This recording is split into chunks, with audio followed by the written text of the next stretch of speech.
28-mart do'stlar, mana xudo xolasa paniga kirgan shopdollar katta bo'lib qoldi.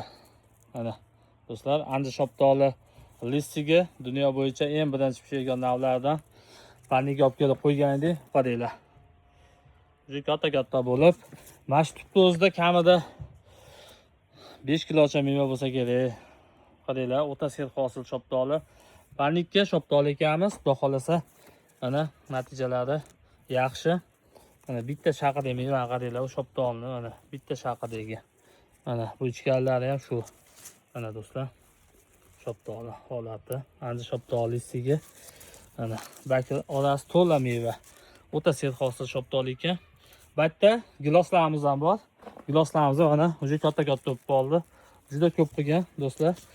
Ba'zi bir obunachilarimiz yozyapti bu to'kilgan mevasini deb.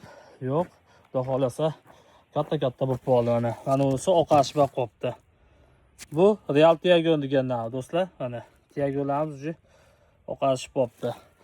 Limonlarimiz ham bag'da gullayapti do'stlar. Limonni xudo xolasa mevasi ham zo'r bo'lganga o'xshayapti. Guli rosa ko'p. Mana mevalari ham juda ko'p. Mana do'stlar, qaranglar, giloslar katta bo'lib qoldi mana. Mana shu issiq bo'lib tursa, tushib ketadi mana. Giloslar. Sog' bo'lasizlar, biz kuzatishda davom etamiz, layklar bosamiz, tanishlarga videoni jo'natamiz. Limonlarimizni ham bitta baho berib qo'yasizlar.